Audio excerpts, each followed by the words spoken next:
Hello, everybody. I am Louise Eddington. I am the Cosmic Owl of Cosmic Owl Astrology.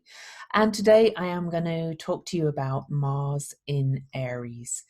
Mars is moving into Aries later this evening, and I'll talk more about that. And we'll be there until January the 6th, 2021. Because Mars is going to go retrograde in Aries, and Mars does that rarely.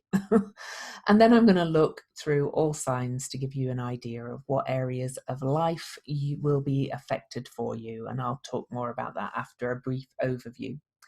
But before I do, please subscribe to my channel and like the video, and maybe even hit the little bell to get notified when I upload new videos. Our YouTube loves its algorithms, and the more that subscribe and the more that like the video, the more visibility my video gets. So thanks for that. So I am going to share my screen because I love to point at things. So this is the point that Mars moves into Aries. It's actually at 7:45 p.m. Salt Lake City time, because that's where I am. So that's 6:45 p.m. Pacific, 9:45 p.m. Eastern, and 2:45 a.m. on the 28th in the UK. And Mars is going to have a really interesting journey through Aries this time. So I'm not going to give you too many details, and I'm not even going to move the chart, but I am going to point out a couple of things. So Mars will move forward and conjunct Chiron. Black Moon Lilith. Chiron is the wounded healer. So first of all, Mars is our drive, our energy, our will, our assertion, our aggression. It likes drive, it's initiating, and it's in its own sign. Mars is in Aries. So this is very fast moving. This is the athlete. This is the military as well. This is forward movement and very upright. Okay, so Mars in Aries is very direct, likes to move forward, because Aries is an initiating sign. Aries is also the first sign of the Zodiac, and as I'm recording this, the Mars is being opposed by the Moon and is squaring the lunar nodes so Mars will be at the last degree of the Zodiac as I'm recording this, making a cardinal grand cross, which means the shift is going to be enormous. Any planet squaring the nodes is a pivot point. The fact it's opposing the Moon, it's about learning how to change our perceptions, learning how to really change how we communicate, change how we talk to others, which is the lesson of the North Node anyway, but it's also about who are we in relation to how we serve others in Virgo, because the Moon was in Virgo. But moving on, Mars is moving into Aries, starting a very interesting 6.5 months, as I said. So first, Mars will really, major aspects I'm talking about. Initially, Mars is aspecting Saturn, which normally is a bit like foot on the throttle and foot on the brake. But no, this time, because Saturn is retrograde, I'm thinking this is just giving us more determination, more push.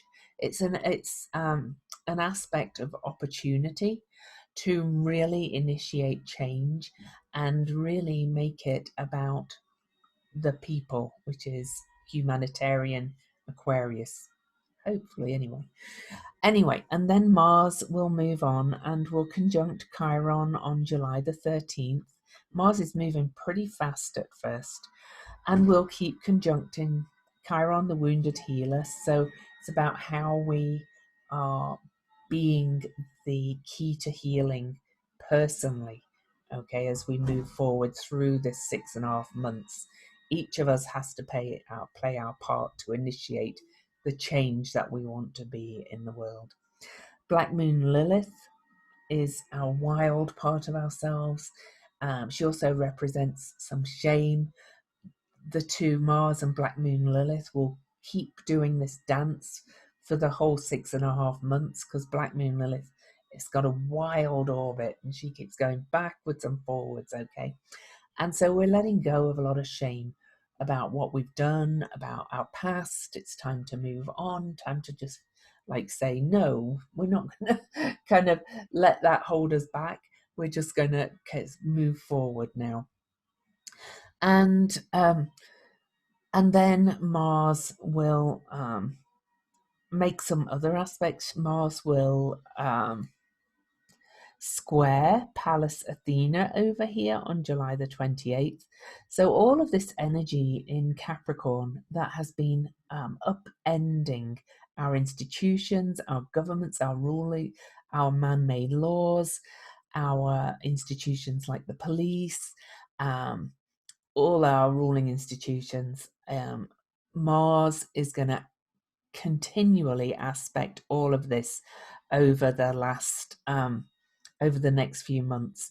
So Mars will square Pallas Athena July the 28th, then square Jupiter August the 4th, then square Pluto August the 12th, then will conjoin Eris on August the 17th, and will then square Saturn having moved back into Capricorn, the sign he rules, again on August the 24th.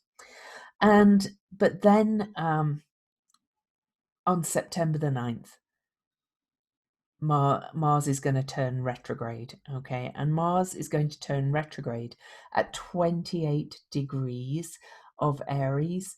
And I mentioned the Mars-Saturn aspect. 28 degrees of Aquarius is the point where both Mercury and Ceres are turned direct this year. So the beginning, Mars aspects the beginning of Aquarius and then the end of Aquarius. And the station retrograde is aspecting a point that's been activated by two other energies. And Mercury is the bridge, is the psychopomp between the worlds. Ceres is about natural alignment with nature, with the cycles of life, death, rebirth, and nature, harvest, all that kind of thing. Aries is very much connected with that as well. And then Mercury will go retrograde and will square all of these planets again. All right. So it will go through Saturn on September the 18th September the 28th. It will conjunct Eris again. Mars will conjunct Eris again on October the 3rd, square Pluto on October the 9th, square Jupiter on October the 18th, and square Pallas Athena on October the 23rd, before finally going direct and then moving forward to conjunct Eris and square Pluto again. All right. You cannot make this stuff up, I swear. And so this is December the 22nd and 23rd is a really big day. So, well, that whole period around the solstice. On December the 21st, we have Jupiter Saturn conjunct at 0 Aquarius, starting the whole new great cycle in air of the great conjunction, a whole new shift of inventiveness. But also, over the next couple of days, Mars will be back conjunct to Eris and square to Pluto. The Mars will be activating that square, bringing more radical change. Mars having gone past its retrograde and now moving forward. Now, the Mars rarely goes retrograde in Aries, I have to tell you. The last time was in 1988, and I remember that period really well. It's around the time leading up to, there was Lockerbie, the plane was shot down by supposedly by Libya. I don't know if that was ever completely proven. I think it probably was. I remember that well because I was a nanny at the time, and one of my nanny friends lost a sister in the Lockerbie bombing. It was a time leading into the tearing down of the Berlin Wall. It was a time leading into Nelson Mandela being released from jail in South Africa and finally becoming the leader in South Africa. It was a very revolutionary time and turbulent, and this one is going to be turbulent too. We have to look forward to all of this. All the Mars is kind of war, is the god of war, but he has such good aspects to him as well. He really is about drive and initiation. And this is the drive to transform. This is the drive to really kind of shake things up and to shake up how we do everything. So that, combined with this great conjunction in December, right after our election, hopefully bodes well for bringing majorly good change into our planet. Okay. So Mars goes retrograde about every 26 months. And he goes retrograde rarely in Aries. So the fact that he's going retrograde and in Aries with all this happening is really crucial. But now let's go through all signs. So I just want to say it's going to be an interesting 6 months though. So when we're looking at going through each sign, if you know your rising sign, please listen to that. If you don't, listen to your sun sign, but listen to rising and sun sign. You can also listen to the moon too, but I would stick with the rising sign and sun sign really. So Aries, this for you is all about your life force. Okay, if this will be retrograding in your first house, this is about personality and appearance, your outward behavior and how you appear to others, how you view life, your health and vitality. Okay, so that is going to be a real major focus for Aries rising this year. For Taurus, okay, this will be happening in your 12th house. This is about your emotional responses and blocks, your habits, things which are hidden. This is your self-undoing and frustration. You may feel very lonely and very cut off during this period, okay? But it's really about your ultimate understanding. So this feeling of being cut off while Mars is spending this whole period, and particularly during the retrograde. So the retrograde is September the 9th to November the 14th. You might be feeling very very confined, very alone, but it's because you are learning about this ultimate understanding. Okay, so you kind of have to limit yourself to be that way. So Gemini, this will be in your 11th house for Gemini rising. So this is about your goals, your objectives, your friend groups, your creative group expression. It's also about humanitarian endeavors, new ideas, inventions, the higher levels of consciousness and helpers in life. And really, this is about groups, the bigger message. So that's where this is happening for you. So Cancer, this will be in your 10th house of public presence, mission in life, public reputation, your profession, maybe one of the parents. It's about your employers and the relationship with them if you have a job. It's about your power and status in the world as well, and about organization and self-discipline. So Leo, the 9th house for you, this is about higher beliefs, religion, if you like, but more about philosophical beliefs. It's about your intuition, your knowing. It's about long journeys also, and higher illumination, higher wisdom, social conscience. It could also be about the law and the higher courts and possibly publishing too.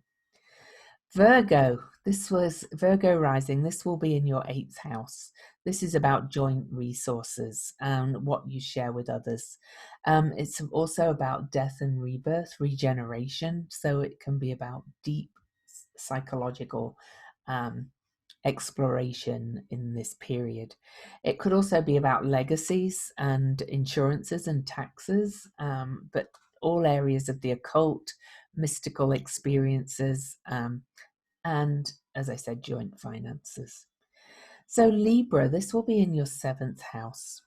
This is the house of personal relationships and how people react to us. It's also about how we compromise ourselves. It's about marriage and all significant partnerships, and cooperation in those relationships.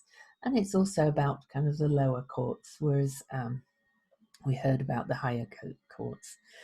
It's about open enemies too, people who do not hide themselves. So they may come out of the woodwork when Mars is retrograde in Aries. Scorpio, this is all about your work, your health, your service to others. It's about your conditions of work. It's about skills that you learn. It could be about diet as well, and discrimination, and generally how you take care of yourself. Sagittarius, 5th house. This is about teaching, about creative expression. It could be about sport as well, but anything you create which is personal to you. So it could be children, books, artwork, but it's also about romantic inclinations and a little bit of speculation, possibly, and amusement and joy, just joy in life. Okay, so it's a nice place for Sagittarius, which is me. So for Capricorn, we're in the 4th house. This is about your home and family and your soul, your domestic affairs, and household goods. It's also about heredity, inherited traits and things like that, in inherited habits. It could be about property, also, and maybe for some of you, it could even be about staying in or leaving the place of your birth. Aquarius, 3rd house. This is about your thinking, your communication, how you think, changing all of that. It could also be about neighbors or siblings, but it could be about writing, books, radio, memory and perception, and short journeys. Okay.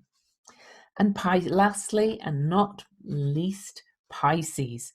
For you, this is all about your ability to earn money and how you spend it, how you meet your obligations. It's about your value and your values and your self-worth and your inner resources, which is your self-worth and things. So it's also about money and movable possessions, things that you own, your stuff. So that's where it is for you. This is going to be a really interesting 6 months.